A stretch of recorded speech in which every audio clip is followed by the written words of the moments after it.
Greetings YouTube and greetings tubers. This is JD and this is a unboxing video of sorts.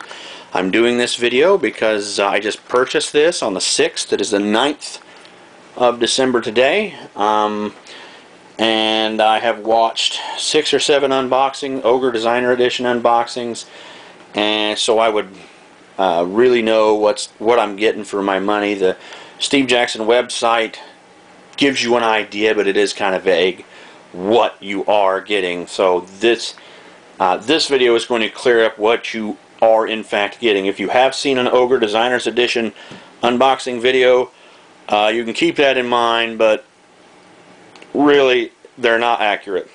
They're accurate for a Kickstarter unboxing. There's a lot more stuff in the Kickstarter. The Designers Edition, you will notice right away, is just, we can't actually say smaller. I mean, this box is 2 feet wide. I play Space Hulk and I can fit 4 Space Hulks in this box comfortably.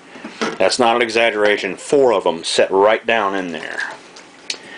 Okay, first off you get the Ogre Designer Edition rulebook, which is basically the same as it's always been, just put in a new format and all nice and neat there. Rules are really easy, self-explanatory. It doesn't take much to get your mind wrapped around it. And you get your scenario booklet and reference cards, and there's a little sheet. We're going to go ahead and pop that open so that you can see them. Those are your reference sheets for your ogres. They're basically little cards on some thin paper that might take some kind of this will wrinkle pretty easy, so you want to be careful with this. You might be able to use like a erasable pen on those little squares there, but I would probably recommend just photocopying them on your scanner and marking them off with pencil. There's our massive lid. If you order this game and you don't get it from Steve Jackson direct in its box, it will come probably in some other box, and you really can't see too well there, but my box had ripped corners when I got it because this thing, and it's bowed from moisture, this thing is just too big. It just is too big. I like it. I like the size. It's a hulking monster. Ogre is an appropriate title, but it's just too big. There's the insert that you've seen in all the other unboxing videos, if you have seen any unboxing videos. That's the insert that goes on the back of the box, giving, well, kind of a vague description of what you're getting. And just like the Kickstarters, it will actually be underneath the box where you'll have 4 packs of counters, but those packs of counters are much, much smaller than the Ogre Designers Edition, as we will see in a moment. There's the poster that you get, your cool garage porn of the Ogre Mark V, all nice and blown up there. Well, it ain't blown up yet, but when we play later, he'll be blown up, LOL. Okay, now here is where the big difference comes in. There's the garage, and this is 100%. I know it looks like it's missing pieces. Nope, it isn't. This is 100% assembled. Everything that came with Designer's Edition, I have assembled and put in here. All the pictures right now on the internet, everything on the internet about this will show you these 2 trays bristling full of stuff. This is not the case. This is not what you get. For starters, you will get no Vulcans, and I don't think they have any plans on releasing Vulcans. Those were for the Kickstarter crowd only, and you will not be getting those. No reactors. They have them for sale on the Steve Jackson site, but if you didn't get in at the Kickstarter level, you're not allowed to purchase them. Only Kickstarter people can purchase them. Paying customers such as you and I cannot purchase them. However, if you wish to go on eBay and be taken advantage of, you can get them for about $60.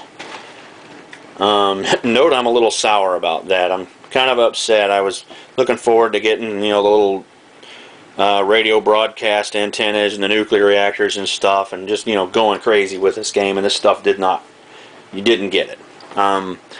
Here we go, right here. Here's our one Ogre Mark 6. And these are kind of cool, even though they are flat pieces that you punch out and put together, and they are cardboard. I kind of like how it looks, although it's kind of weird head-on. Setting on the battlefield, usually, no matter how it's turned, it usually looks pretty awesome. And I would also recommend taking, like on the red ones, take a red marker and go around this, go around the edge there and mark it in red, mark the tracks in black, makes them look a lot better. I haven't done it on this set yet. Here's some of your towers. And this compartment is less than half full. You'll get us the row of towers, laser turrets, or towers right there. Here's your little turrets. You got to be careful with these. These like to fall apart. We've got, there is an Ogre Mark 3 here. And one of these guys, yeah, this one's a real jerk. Now this is yeah, this is a Mark 3, and his call sign is BWZR, but he's a real jerk, and here's why. Some of these pieces will do this. They just don't stay together, and if they do stay together, you don't want to start taking them apart, or they will start doing that.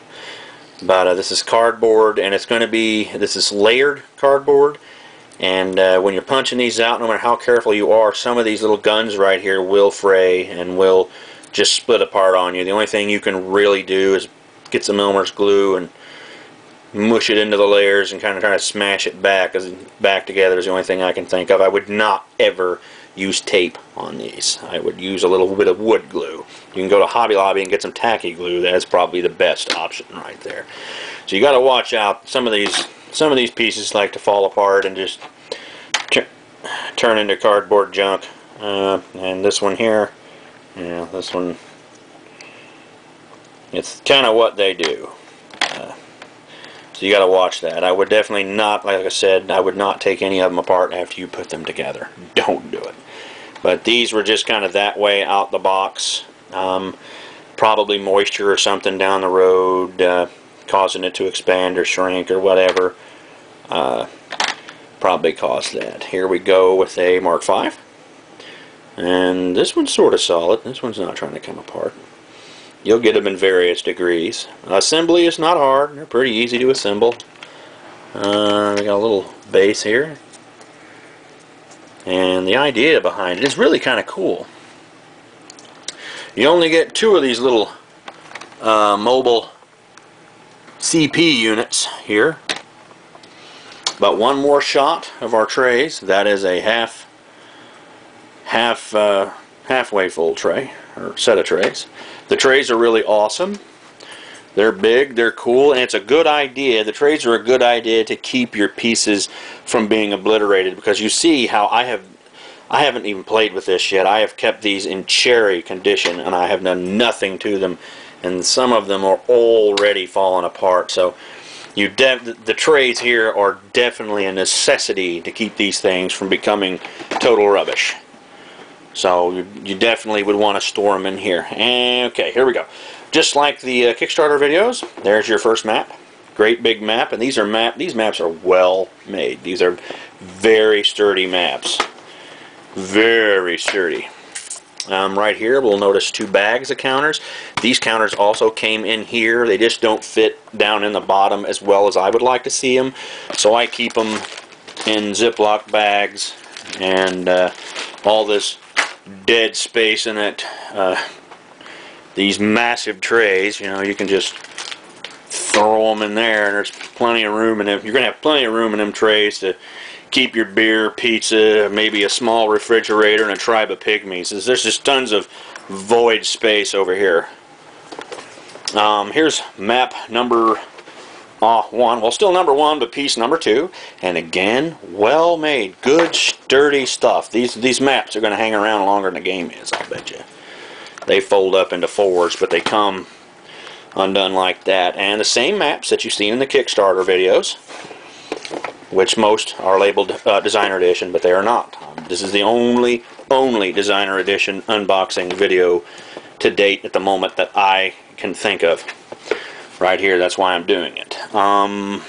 We got 8 of these big, well-made maps, and they're very well done. They're done in good taste. The color is vivid. There's a semi-glossy finish on here. I would not recommend getting them wet, but if you spilled a soda on there, if you were fast, you probably could wipe it off with no damage at all. They are done very well. Very, very well. You probably could put them on the outside of your car for armor plating. These things are immense, and they're probably half the weight of this game, if not more. They are just huge. The hexes you're looking at are about 1.5 inches in diameter. And what makes these big maps even more awesome is the ogres you have over here. You basically, if you get some more dice, you can stick, you can get any game dice you like. Which, speaking of dice, there's the dice here, and they're bigger than your average dice. It's pretty jumbo, chunky dice. But like I was saying, with the maps, there's enough maps here. You probably could get 5 or 6 people playing if you get a hold of a little more dice.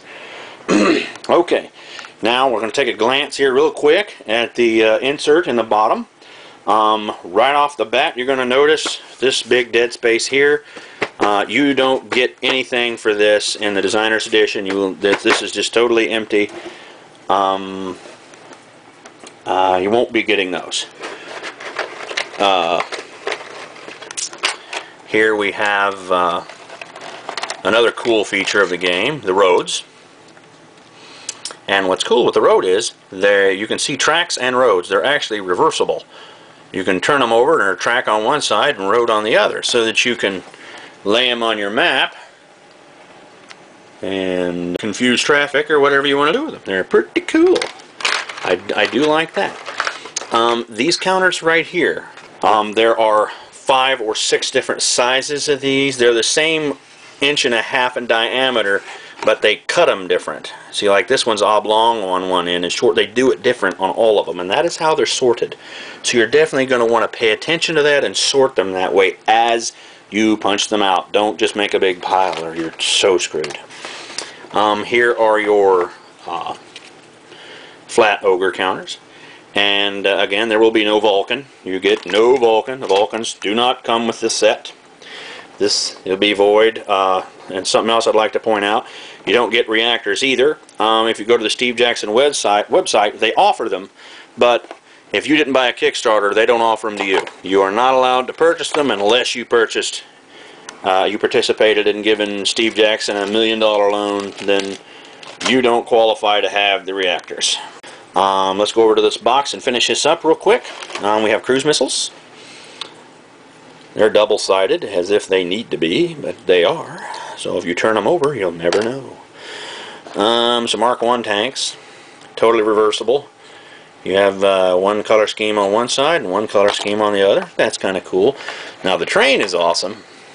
You got your choo-choo here, and we can put him down. They all fit on there in various ways. You got on one side of the counter, you got a good train, and on the other side, you got a train wreck. So that makes the counter neat. And on some of these others, on pretty much all of them, you'll have a second side, and most of the time you have a functioning vehicle and a disabled vehicle, which puts that counter to use pretty well. So I think I about covered everything. That is overall how it looks in the bottom. It's not going to be full. This is good and bad. It's good that it leaves you, room to expand a little bit, and bad in that there's just not going to be a lot of expansions for this, I don't think. I hope that there will be, but it doesn't look like it at this point. And here again is the empty-ish top. So if you have any questions or comments, feel free to post them and feel free to ask. Thanks for watching. Bye.